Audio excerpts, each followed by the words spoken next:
Hey everybody, welcome to an episode of Let's Play. Today I am checking out Joint Operations, Tomb World, which is for Warhammer 40,000 Kill Team, the tabletop skirmish version, so like kitchen table size game version, Warhammer 40K. And this was kindly sent to me as a complimentary review copy, and I'm going to be playing through the entire campaign. If you've been paying attention to my social media over the last couple weeks, I've painted up all the terrain. Half of the Death Watch kill team that's going to be in it, and I'm actually going to be taking the entire 10-person kill team, 5 through Tomb World, and then 5 through the previous expansion for kill team, Typhon, which is a ladder-based joint operations campaign against Tyranids and a little hive infestation. So that seemed like a fun thing to do with the Death Watch. Their whole thing is killing aliens, and the last two narrative sort of like you versus the game versions of Kill Team have featured some additional terrain, some cool new miniatures, and this kind of dungeon crawler version of 40K was something that I was excited to play. So I've also written a little expansion for the game. One of the things I found was, while I did enjoy the fact that it was in here, the joint operations rules were a little light on the narrative side of things.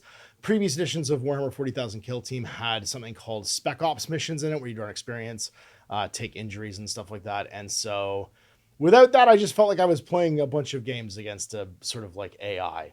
And so instead I decided to add a little bit of tension to the game. And so I've written a little expansion. It's just a 2-page expansion, which I call No Turning Back. And it means that you're forced to stick with the same kill team every game throughout the campaign. At the end of every game, after you've sort of like done your wrap up and determined the victory conditions at the end of the mission, you roll through to see survivors. People regenerate their lost wounds. There's a chance that they can have their equipment lost and damaged.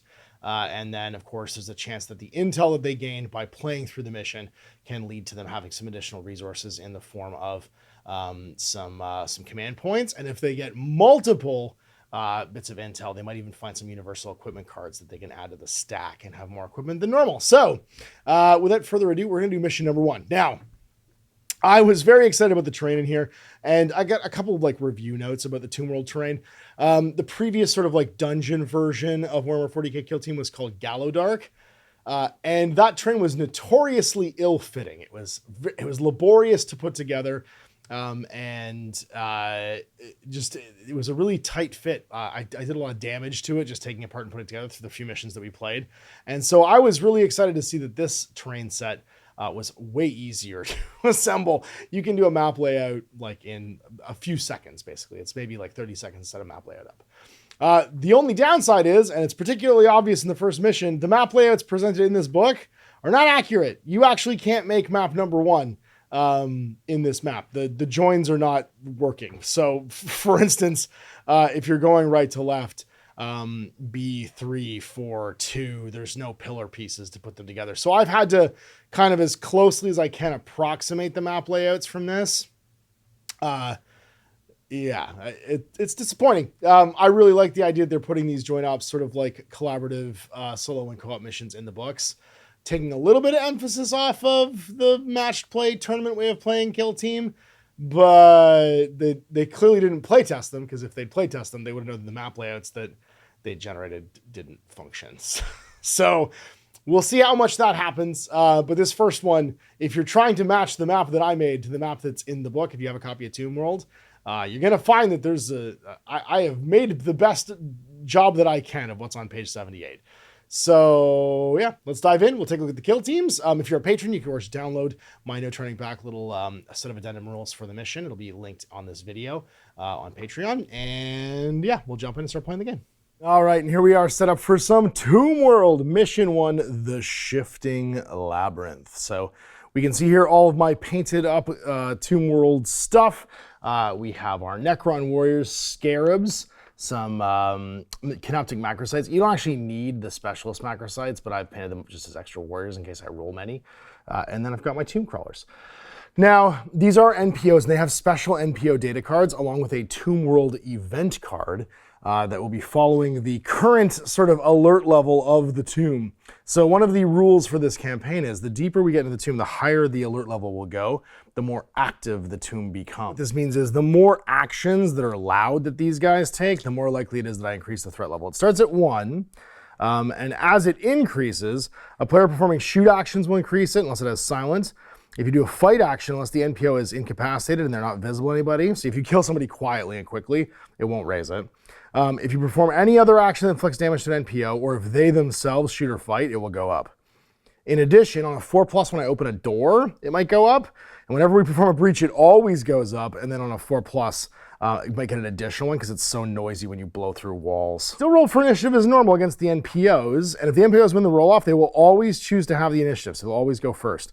They don't get any CPs, but they do use strategic gambits as detailed below. So basically, depending upon the alert level, they'll do gambits. As an NPO strategic gambit in each strategy phase after the first one, if the threat level is grade 3, so up here, randomly draw a Tomb World event card. If the NPOs don't have the initiative, or the threat level is 15, you do it twice instead. After we draw one of these cards, we shuffle the whole deck again for the following turning point. These can do things like unleash new NPOs onto the table, have the doors all randomly open or close, teleport paths can activate, all kinds of weird stuff can happen.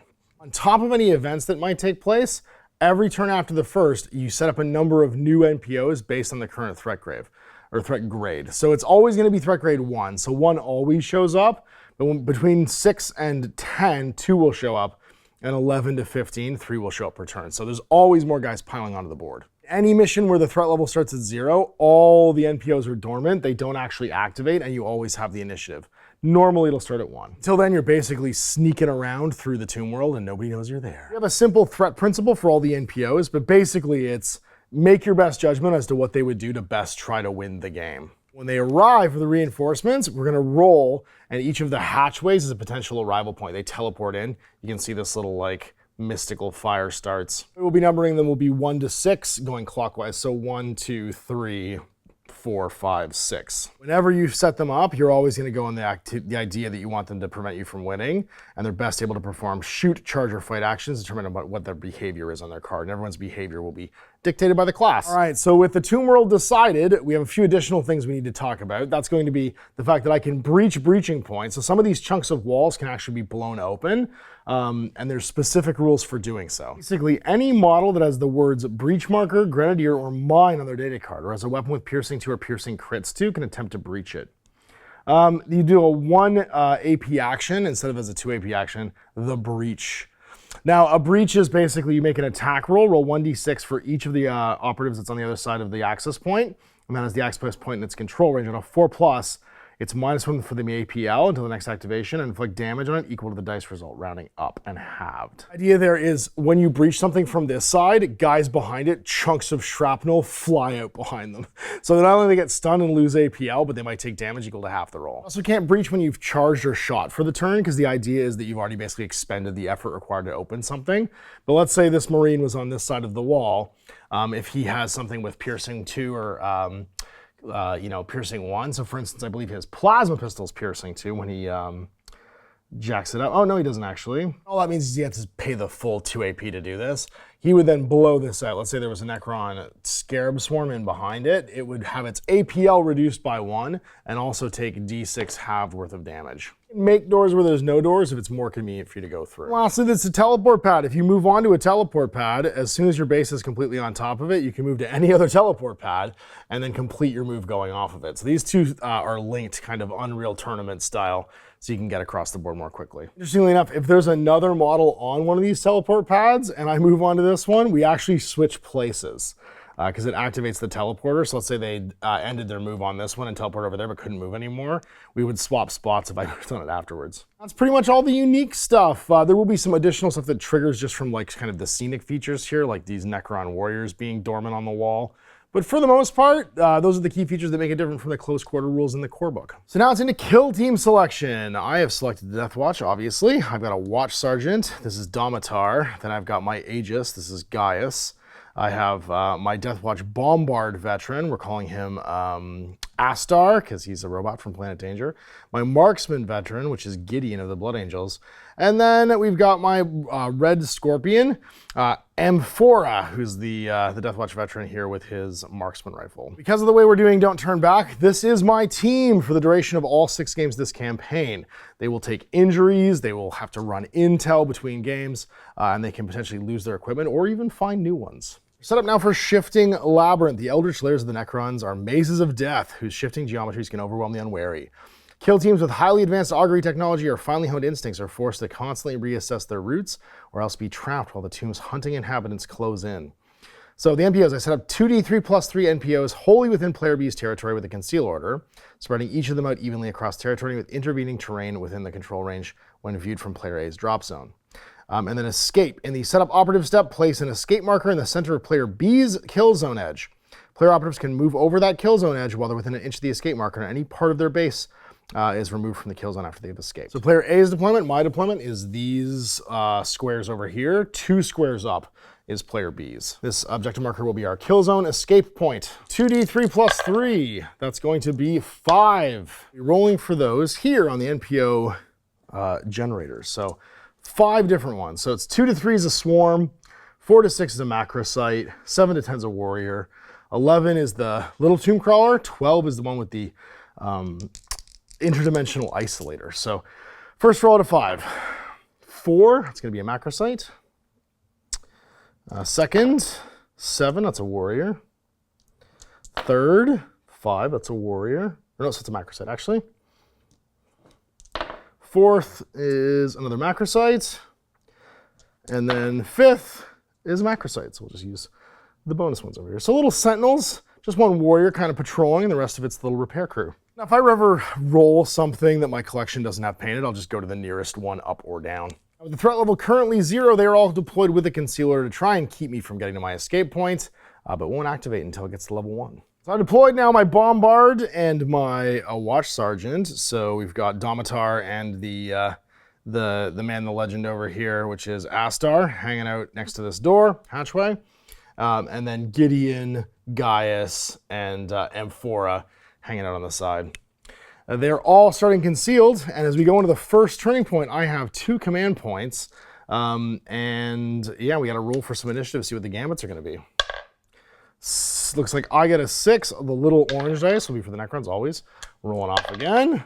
5 to 3, we've got the initiative, and that means that we do the first gambit. Really not a lot's going to happen this turn. I could choose Conceal as my mission tactic to get a balance roll against everything that's concealed right now, because everything is. But I don't think I will. My territory is so small that the long vigil's probably not going to be much use. The shield that slays, reducing damage would be cool, but we're not really mixing it up yet. And then Nation of No Fear to ignore my injuries. Hasn't happened yet either. It feels like mission tactics will be the one I'm primarily using here. Skip it, and that means a new Necron will teleport in. So what kind, first of all? 5, another macrosite. And then we got to roll a hatchway to conceal. So 1, 2, 3, 4, 5, 6. Number 2, so it's going to be over here. So another macrosite arrives with a conceal. You just kind of like 3D prints in and a little laser over the door. A couple other things probably worth remembering if you haven't played the Death Watch yet. They can do 2 shooter fight actions with their awesome Astartes-ness from their faction rule, and they also can counteract with an additional free APL. So everyone can counteract regardless of their order if they've activated already, and they get a second AP, but it can't be the same action as the first one. With me passing again, we're done the strategic gambit phase, and we're on to the activation phase. That means I'm going first. Well, let's make this simple. We're gonna operate hatch with the Aegis. So Gaius just getting his move on here, kicking the door down, as he does with his big shield, and then going. A move of 6, so he's gonna make a displacement, and then he will dash over here, because why wouldn't he? And actually, I should have I changed his order to being engage, because to go on guard, which is the final action he'll take, he needs to do that. And that means he can interrupt someone engaging him to punch him in the face. All right, NPO's activation has to be someone who can prevent us from doing the things we want to do. And that feels like it's going to be a macrosite taking a big move. And that means it's probably going to move towards the thing that's engaging. So 4 to here. It will do an operate hatch afterwards. And that means it gets to complete its movement, because in the operate hatch action, you actually can do it as part of like an interrupt portion of your reposition. And we needed to roll some dice here. On a 4+, the alert level goes up. It sure does. Alert level goes to 1 when we crash through that door. And then does this one do it as well? It does not. Back to these guys, and that's going to be a reposition, moving 4 inches, followed by a operate hatch. He will, I think, not engage. You know what? He might as well.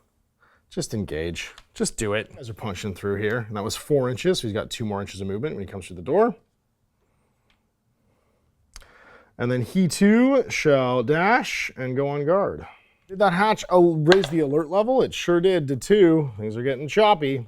So back to our NPOs. Well, we've got a guy in the open now. We're not necessarily in the open, but in the I can kill you area. And that means we're going to have to, I think, activate our Necron Warrior. He'll switch to engage.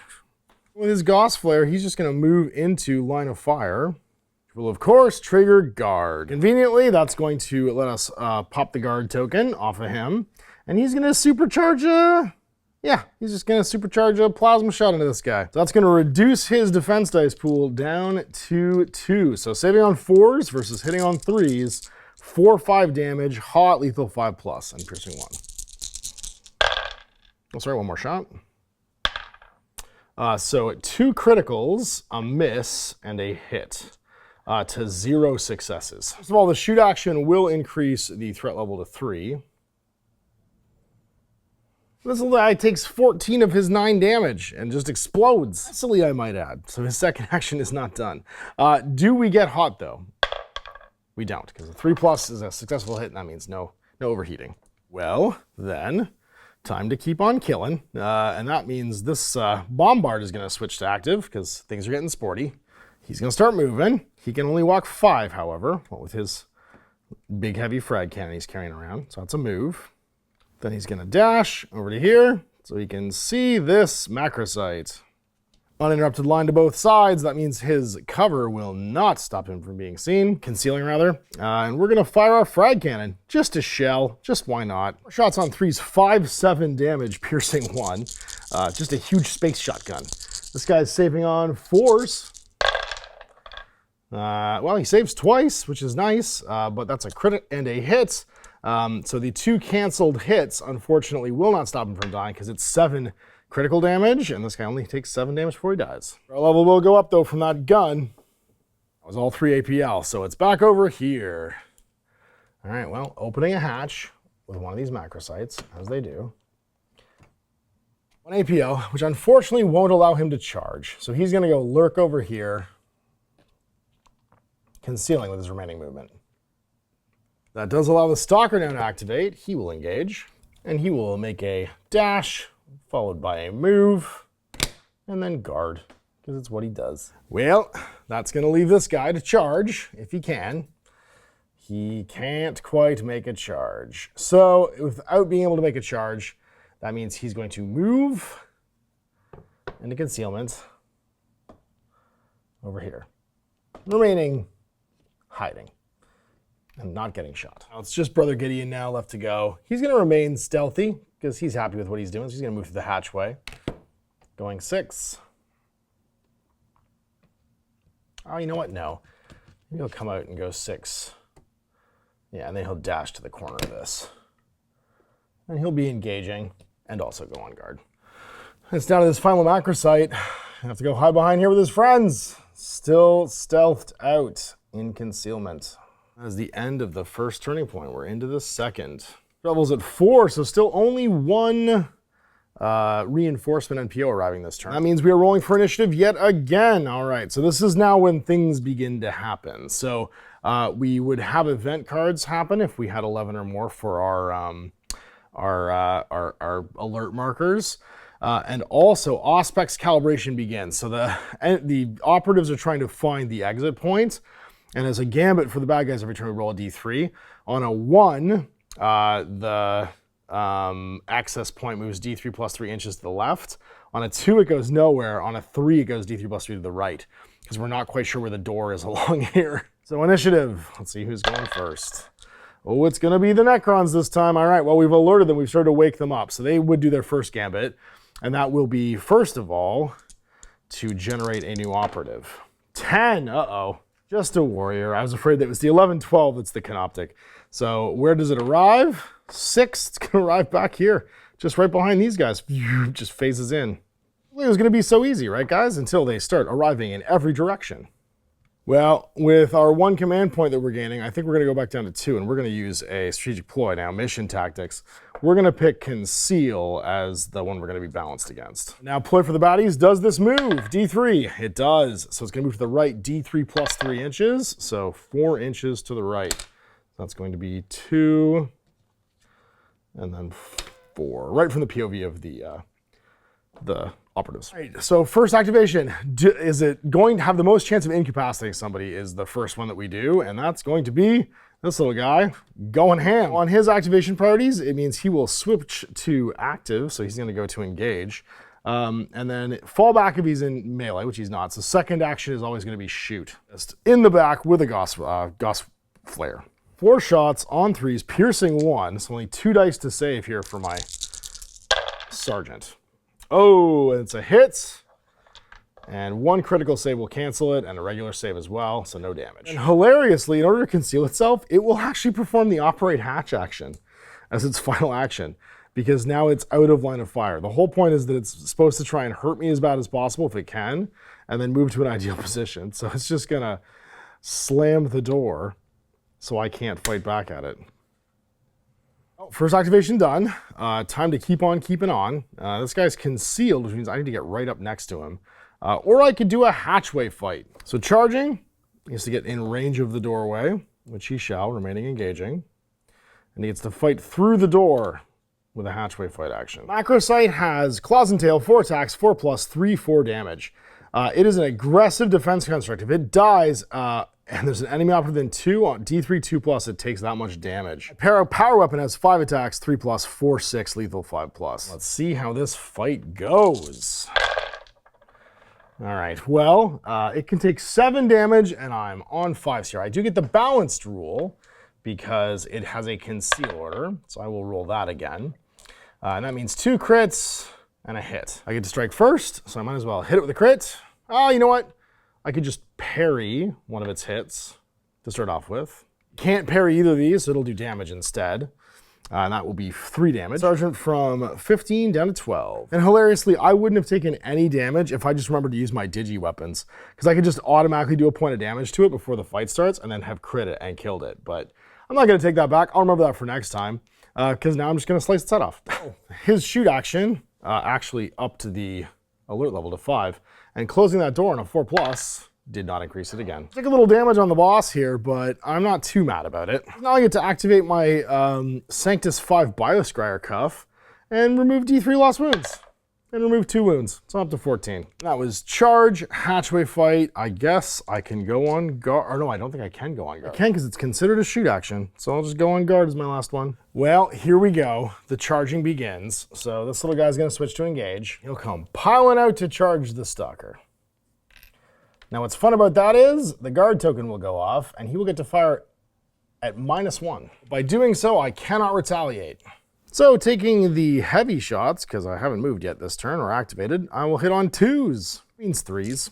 It is piercing crits 1, so let's see if we get any crits first. We did, and that means, and we're balanced because oh no, he wasn't engaging anymore. So that means you only get to roll 2 defense dice on 4s. So this is a single success, we'll cancel that, but he'll take 2 hits, 1 of which is critical. Actually, both of which are critical. That's 10 damage. So his head gets blown off, but that will increase the alert level again. That was a shoot action. Well, time to do a cool strafe. So we're gonna activate Gideon, and he's just gonna run out to catch these 2 idiots in the open. Engaging. Uses guard action doing so, but he's gonna spray him with his bolter. Marksman bolt rifle, still lethal 5+, so 4 shots on 3s, 3/4 damage. No piercing though. And he will get balanced because they're both concealed. So the front one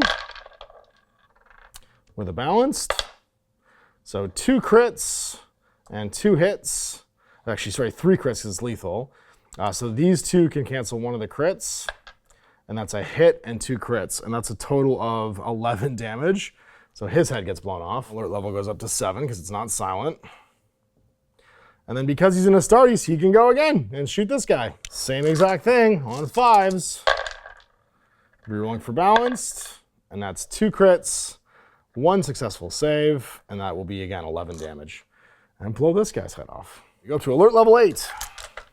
There's 0 NPOs left, and that means we're just gonna start acting. So moving 5 and 3. So 5, not initiating the teleporter, and then 3 with our boy over here. And he'll go on guards. He could counteract and just kick the door open, because why not? for next turn. 4+, no more additional threat, and he could counteract with a shot, but he's out of range with his pistol. It only shoots 8 inches. All right, guard. And then we're gonna do much the same thing, moving 6 and 3 into this doorway, and we'll go on guard. He was actually still on guard because his guard action replenishes itself when it goes off because he's a marksman. On the Aegis, he'll make a dash action around the corner and then a 6-inch move and also go on guard. Third turning point. All right, so we are at 2 spawns now, plus we have to move potentially the exit point. So starting with our spawns, what arrives? First thing's a Necron Warrior. It will arrive back here as well with a conceal. Second one is a 10, another Necron Warrior. And it's gonna arrive at 2, so right here with a conceal. Oh, and we need to roll initiative actually, because that was a gambit. And they won again, so they still have the initiative. So now, do the Astartes, who are gonna go up to 3 CPs, wanna do anything? I think they'll just hold their CPs for now. Does the exit point move? It does. So that's gonna be this way this time, 3 inches. So it's just kinda cycling back and forth across the middle. Well, acting with the person that can hurt the most, that's going to be this Necron Warrior shooting the boss in the open. His first action will be a shot on 3s with his flare. It's piercing 1, so only 2 saves from the boss. And that is 2 hits, 1 save. He's gonna put 3 damage on him. So he's back to 4, so he's got 11 remaining. His second action will be to move. Let's see, he'll move up into cover. Well, simple action over here. We're gonna do a hatchway fight, except we're gonna do it with this guy. So he's gonna charge and then do a hatchway fight against this poor Necron Warrior. Aegis Veteran, he's got a Power Maul and Storm Shield. That's 5 attacks, 4/6 shock and shield. He can cancel 2 hits. He's got 3 attacks back with his attachment here. And we did not use any balanced rules here, so that's just going to be hits and misses. So with the initiation being from the boss, we're going to use, or the Aegis Gaius, he's going to use 1 of his hits as a block and cancel 2 of the Necron's hits. I mean, he just literally bodies this guy with his shield coming through the door. And then applies a hit for 4 and a hit for 6, which is 10. He's only got 9 health, so this guy just exploded. No one can see that operative, so there is no need to do anything else here. Raising the alarm, although the alarm did go up from his shots this past turn. And he'll just go on guard as last AP. Well, it's just a dash for this guy engaging, and then he's gonna take shots at the boss as well. So from the doorway, and that's gonna be 4 shots once again on 3s, piercing 1, so 2 saves for the Watch Sergeant. Oh my goodness, so 2 crits and a hit, 1 success will get canceled. That's 2 critical hits, is 8 damage this time. He's down to 3. And he could have actually counteracted against this guy, which is a good point. I probably should have shot. I forgot because he moved into range. That being said, I am now wounded and on guard. Well, the boss didn't love that, and I think that means he has to go next. He's gonna use his cuffs to heal. 3, so he'll go to 6 at least, but he's still wounded. He's a CP down to 2 for some transhuman physiology. Now, never mind, I can't do that now because that's a strategic play. That's the one where I would ignore my movement penalties, but I can't. So instead, I'll just be injured. I will dash over to this, and I will kick the door in. Gonna cost me 2 APL, but it's fun. So this goes poof, gets collapsed out. I had to get damaged, but I automatically increase the threat level to 10, and on a 4+ it goes to 11. And we kick into high zone, yeah we do, all the way up. NPOs are all done, and that means it's gonna be back to me. I think it's time to suffer not the alien to live. We're gonna blast this guy with a frag cannon. One that hurt the boss, actually. Yeah, we'll do the one that hurt the boss back here. We'll do a solid shell. To retain a save automatically for cover, and then roll 1 die, because it's piercing. This thing is 4 shots on 3s, 5/7 damage. So 2 successes, but only 2 hits, and those will get canceled. So I think I will have to reroll. I will suffer not the alien for a CP, and that means I get to reroll all my attack dice that failed, or any of your attack dice. I'll reroll these 2. That's better. So that's going to be 3 hits, 2 will get canceled, but I will still do some damage. 5 damage, taking him down to 4 remaining. And for my last 2 AP, because it costs 2 AP if I want to do this twice, I will fire it again. and just do that whole schmozzle once more. On 3s. Can I kill this guy? Oh my god. Well, we'll suffer not the alien. Oh, I can only do it once. Crap, I hit nothing. It's like a command reroll? One of these to try and kill him? Because he didn't succeed in any saves. Oh my god. Cost me way too many CPs and AP to do that, but that guy's still alive. I guess we just start running. So we're gonna move dash. So we'll move 6 and then dash and then guard. Watching the doors with the stalker. And then I guess one of these guys will counteract and shoot me back. They probably both would have, but only one can. They can both see me, so we'll just do both of these in a row. The first one into the bombard, he only gets 2 saves. So that's 1 hit, and he makes his 1 save. Actually, he would have retained 1 for cover anyway, so it would have gone away. And so he's counteracted, and so now he'll counteract, and it would have been before he was wounded. The other one will counteract. Ooh, that's not bad. So that's 2 saves against 4 hits, so he's going to take some damage here. 6 of his 18, leaving down at 12 after he's activated, which means he cannot do his Healy Cuffs. Well, then it's just this guy left. So dash, move 6, also guard as they watch each other's backs and or fronts. It's the end of the round, so we're into the 4th turning point. Oh my god. All right. We had 1, 2, 3, 4 shots. We're at 13. We're capped out for the alert. 15, sorry. So we're totally capped out for alert level. And that means we are drawing everything. All right, initiative roll first is the important thing. All right, we've got the initiative this time around. So we will definitely transhuman physiology this round because we do not want, sorry, we'll go down to 2 and back down to 1 because we want to be able to move without any penalties. 3 baddies arriving. So the first one is a 6, which is a warrior. It will arrive, or sorry, 6 is a warrior or is 6 a macrocyte? It might be a macrocyte. It's a macrocyte, it'll arrive 1, 2, 3, 4, 5 right here with a conceal order, and it can arrive in melee. Then the second one will be a 10, which is another warrior, arrives on 4, so right behind this guy. The last one is a 6, which is another macrocyte. It arrives on 4 as well, right over here.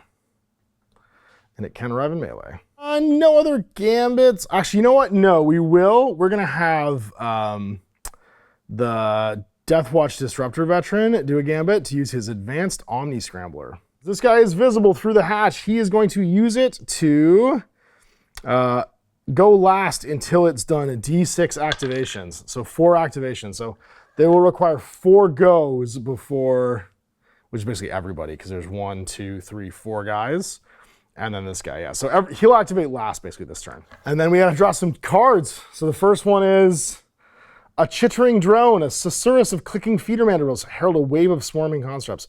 If no Canoptic Square NPOs are in the kill zone, set up one with a concealed order and a location it can be placed in.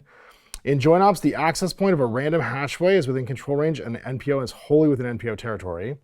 So basically, it has to come near a hatchway.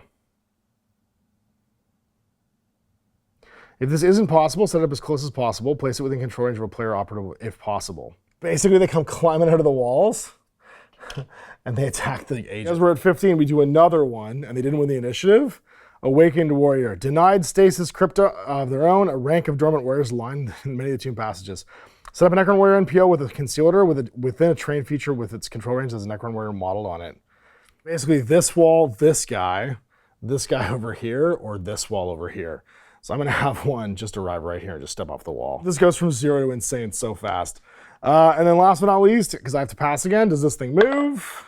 It does not. All right, well, the boss needs to get the hell out of here. So we're gonna heal him with his cuffs, 3. So he's gonna go to 9, so he's no longer injured. Gonna make a fight action against this jerk. 4 attacks against 5 attacks.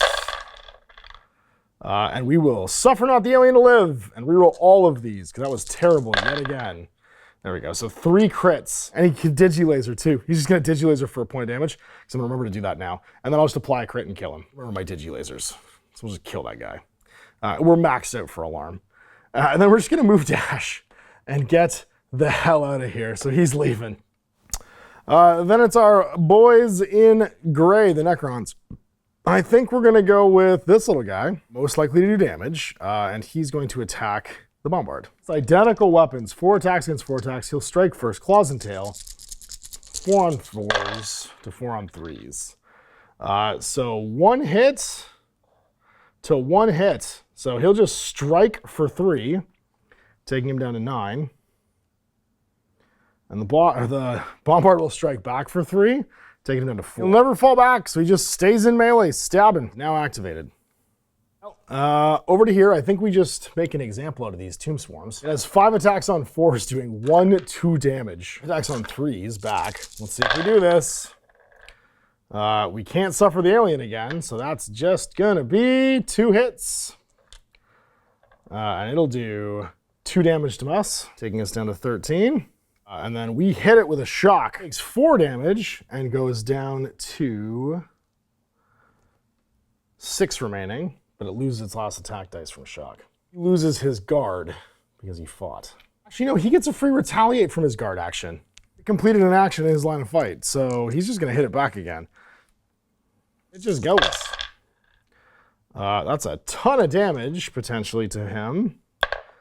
And he did not get a crit, so what'll happen is he will hit it for 4, which will shock away one of its hits. Crit him for 2, taking him up to, he's taken 1 damage, so he's gonna take another, 2 damage, he's gonna take another 2, taking him to 4. Hit it again for 4 and kill it.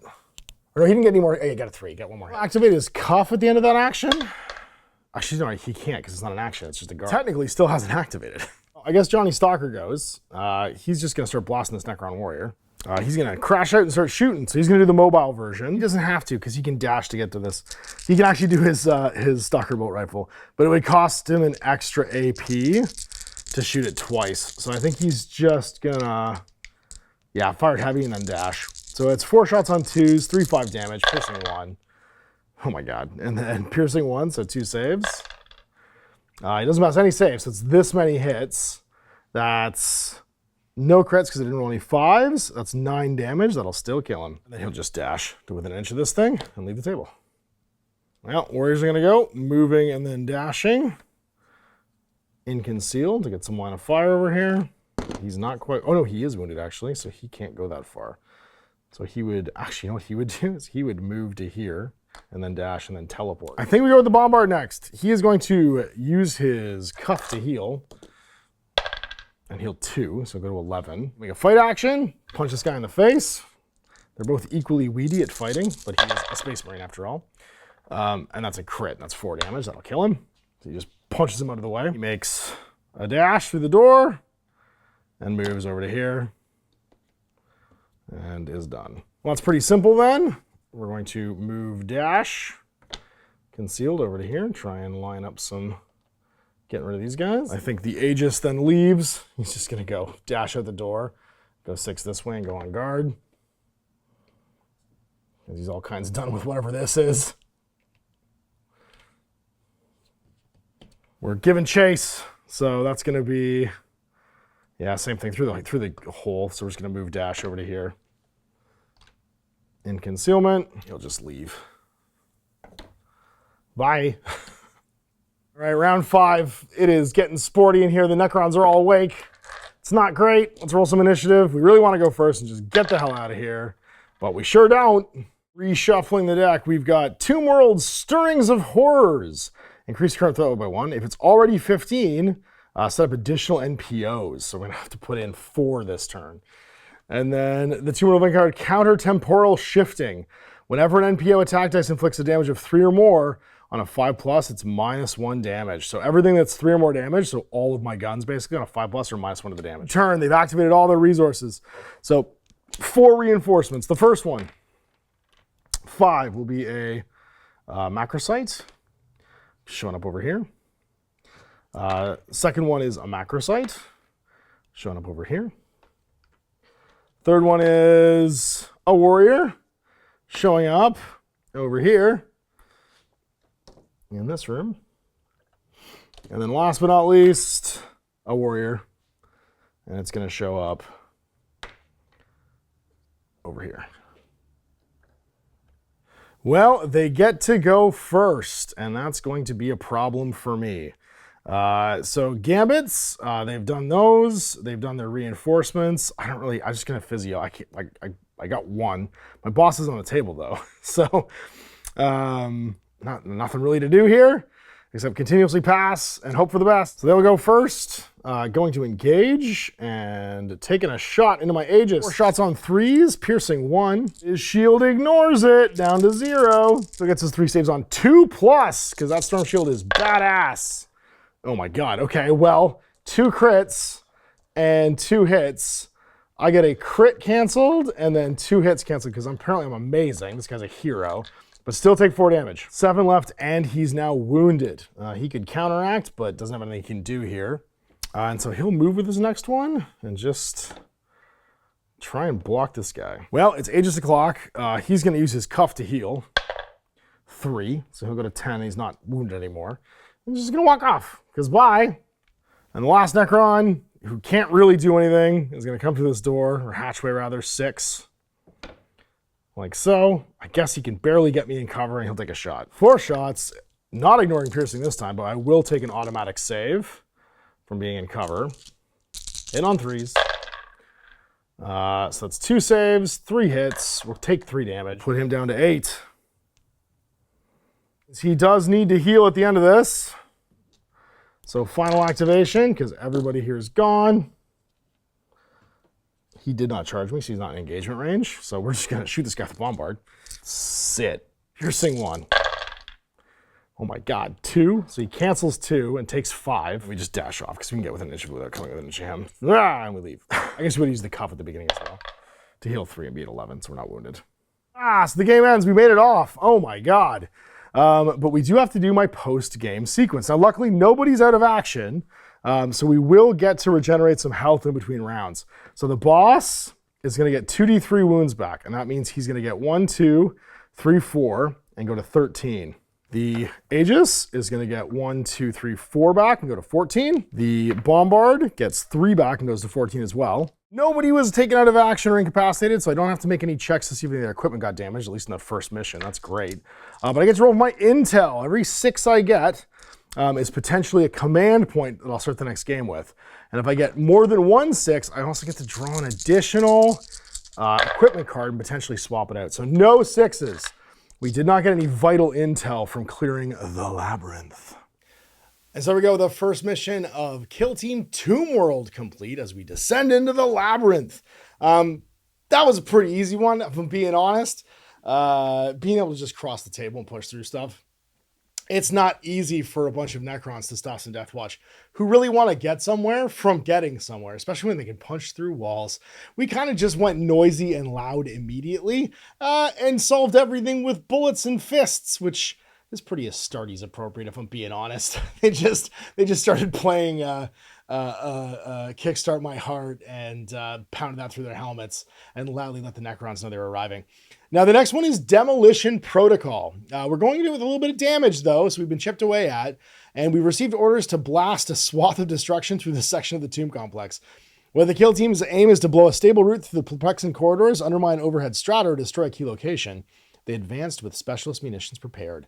So same setup, 2d3 plus 3. And this will be across the middle. This one's Sabotage. Players can perform the breach action while the access point of a hatchway is within their control range. If they do so, open the hatchway, and you can't close it again. So I can breach hatchways and doors. It means I can blow the doors backwards.